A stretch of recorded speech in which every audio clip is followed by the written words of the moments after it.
మంచి break point దొరికిందనే చెప్పాలి. ఇంట్లో ఉండి మరి సినిమాలు సిరీస్లు చూడడం అలవాటు పడిన జనాలకి కరోనా తరువాత కూడా అంతే ఎంటర్టైన్ చేస్తున్నాయి ఓటీటీ ప్లాట్ఫామ్స్.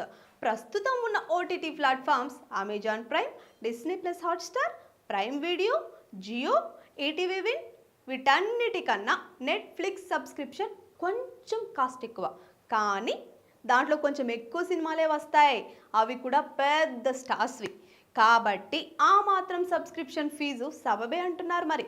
సో ఇప్పుడు నెట్ఫ్లిక్స్ టాపిక్ ఎందుకు వచ్చాయి అని అనుకుంటున్నారా? పుష్ప 2 సినిమా ఆ ప్లాట్ఫామ్లోనే స్ట్రీమింగ్కి వచ్చేసింది కాబట్టి. నెట్ఫ్లిక్స్ ప్రపంచంలోనే అతిపెద్ద స్ట్రీమింగ్ సర్వీస్. ఇంకా చాలా సినిమాలు ప్లాట్ఫామ్లో ప్రీమియర్ కావడం అదృష్టంగా భావిస్తాయి. ఆ సినిమాలనే నెట్ఫ్లిక్స్ పేరుతో మార్కెటింగ్ ప్రమోషన్ కూడా చేసుకుంటాయి కూడా. కానీ నెట్ఫ్లిక్స్ తన మార్కెటింగ్ కోసం సినిమాలను ఉపయోగించుకోవడం చాలా అరుదుగా చూస్తూ ఉంటాం. నెట్ఫ్లిక్స్ ఇండియా ఇప్పుడు తన బయోను ఈ పేజీ పుష్ప పాలనలో ఉంది అని మార్చడం ఆశ్చర్యంగా ఉందండి.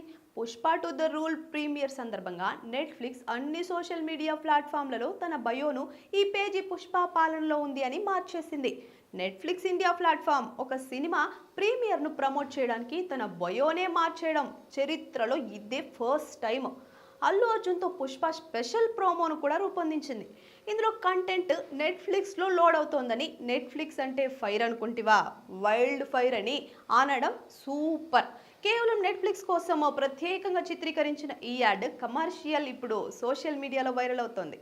పుష్ప 2 స్ట్రీమింగ్ హక్కుల కోసం నెట్ఫ్లిక్స్ ఎంత పెట్టుబడి పెట్టిందో ఈ యాడ్, సోషల్ మీడియా క్యాంపెయిన్ చూస్తే ఊహించుకోవచ్చండి మనం. కనీసం థియేట్రికల్ రన్లో 1800 కోట్ల రూపాయలకు పైగా వసూలు రాబట్టిన పుష్ప డిజిటల్ ప్లాట్ఫామ్లో కూడా తన జోరును కొనసాగించాలని భావిస్తోంది అనుకుంటా.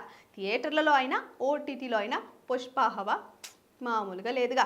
ఈ మధ్య కాలంలో మరి ఏ సినిమాకు ప్రేక్షకుల్లో ఇంత కల్ట్ ఫాలోయింగ్ రాలేదబ్బా. 20 నిమిషాల అదనపు ఫుటేజ్తో పుష్ప 2 ఇప్పుడు నెట్ఫ్లిక్స్లో స్ట్రీమింగ్ అవుతోందండి.